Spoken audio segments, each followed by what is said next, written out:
Président, vous avez dit que c'est un honneur, et cela est vrai, mais c'est aussi une charge. Vous avez beaucoup de gens qui sont derrière vous actuellement et qui croient en vous. Et si nous voyons un peu ce qui est en train de se passer aujourd'hui au sein de la République, on sent qu'il y a vraiment un laisser-aller au sein de l'opposition. Qui est opposé aujourd'hui, qui ne l'est pas? Est-ce que l'opposition est-elle unie? Vous avez pris une pose de position actuellement qui, des fois, est très mal comprise. De quelle manière pouvez-vous défendre votre lecture par rapport au bien-être de la nation? Oui, je l'expliquerai, si vous le permettez, à un autre moment. Hein. Je parlerai de cette position à un autre moment. Mais à mes amis, j'en ai parlé quand on était entre quatre murs.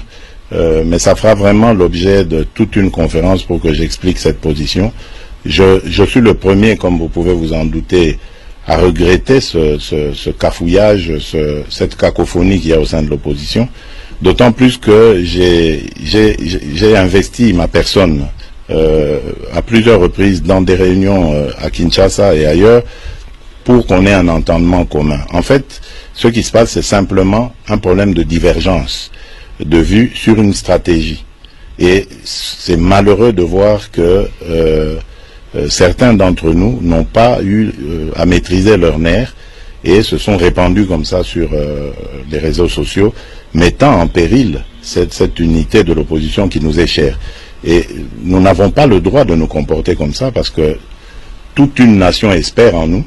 Et au-delà même de la nation, nous qui avons la chance d'avoir des contacts diplomatiques internationaux, nous pouvons dire beaucoup de sympathie se portent sur notre cause, celle de l'opposition, et beaucoup de déceptions aujourd'hui se manifestent vis-à-vis de cette cacophonie. Donc il faut très vite revenir à la raison, calmer nos ardeurs et réfléchir sur ce à quoi j'ai invité nos amis de l'opposition, tous les amis de l'opposition hier dans un tweet, c'est-à-dire à se pencher sur nos priorités qui sont la désignation du candidat commun et les défis à relever vis-à-vis du fichier électoral, parce qu'on n'en parle pas beaucoup. J'entends les gens parler de machines, mais moi je crois que le fichier électoral corrompu fait plus de tort que la machine.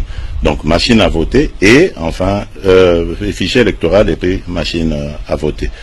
Réfléchissons là-dessus, nous pouvons le faire, au lieu de passer notre temps à nous invectiver, à nous vilipender sur les réseaux sociaux. Ce n'est pas du tout honorable et c'est même criminel en ce moment où le peuple a besoin de nous.